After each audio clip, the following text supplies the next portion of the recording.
Okay, moving on to lesson number 6. So we just finished going through assignment 8, input basics.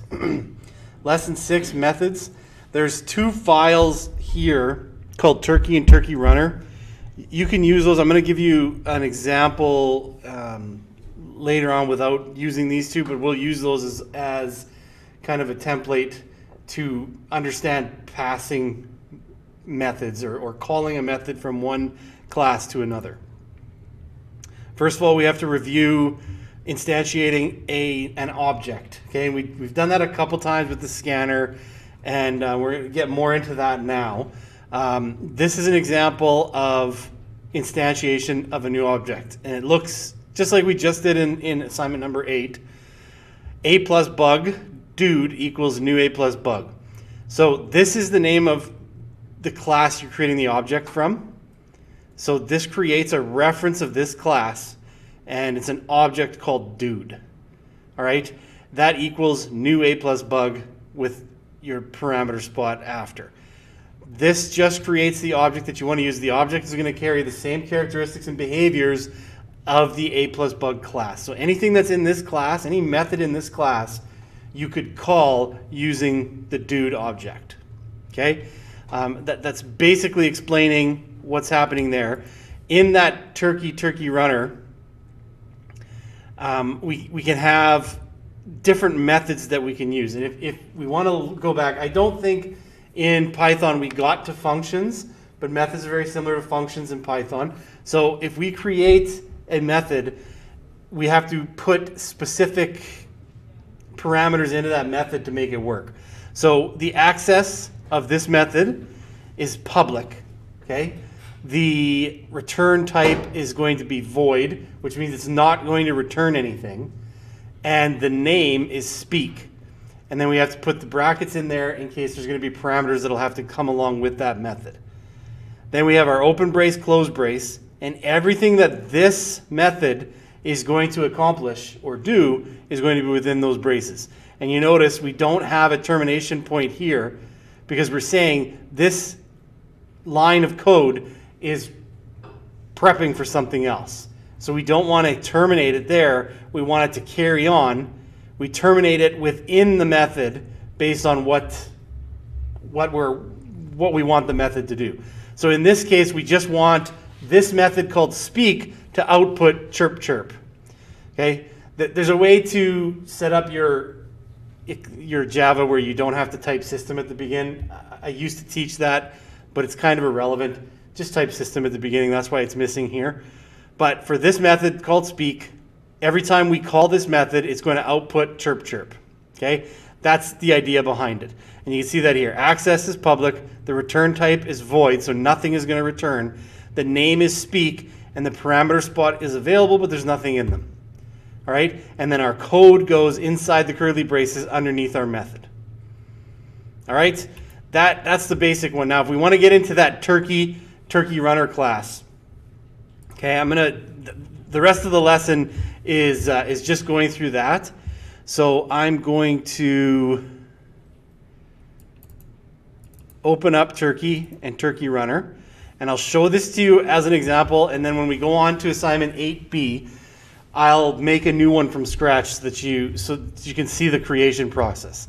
Okay, so when we have 2 classes and we're going to pass methods and parameters between those 2 classes, the first class you're going to create is just going to have whatever you want that class to be called.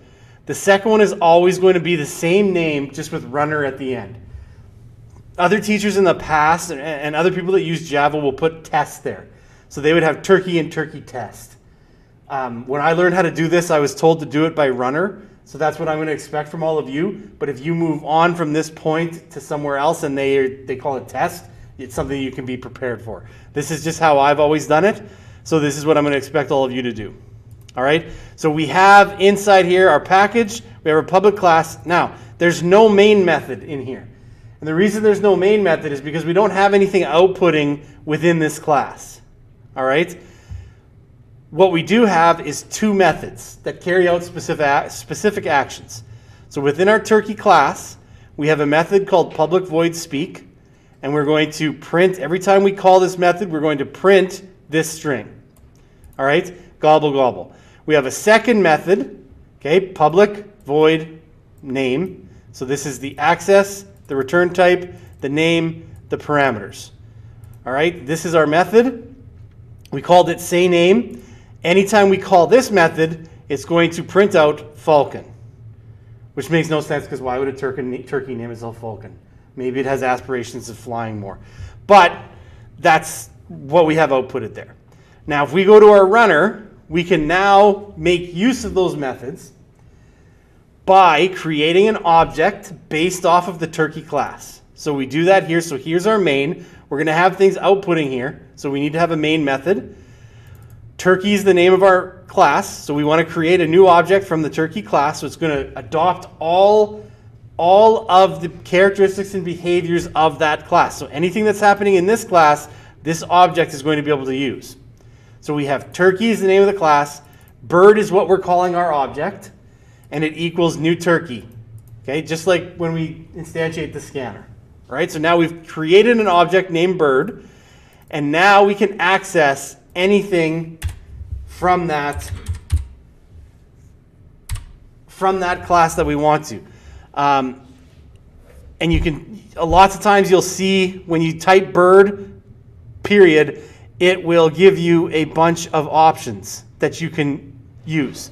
These are typical methods that you could use that are already present in almost every any Java program, but we can also see our two right here.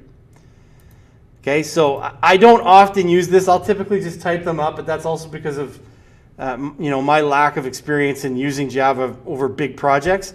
But once you type the period, you'll be able to see the option that you want. So if you click it, then it'll bring it up. So I do the same thing again. I say bird dot. Now I call the speak method. Speak and say name, if you can remember, are back here in our turkey class. Here, speak, say name. So now we're calling them a bunch of times here. Say name, speak, speak, say name, speak, say name, over and over again. When we run from the runner program, because that's the one with the main method, it prints out all of those.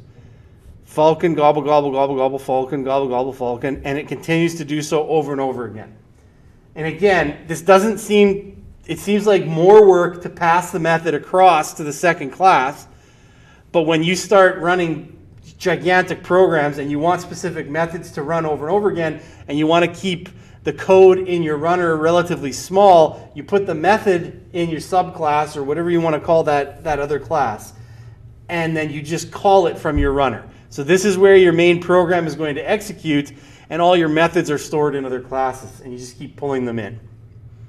Okay, that's the idea behind it. Now that covers, for the most part, that covers everything that we go through in this lesson. It's just going through the same thing again that I kind of just explained. Any questions on methods and passing methods?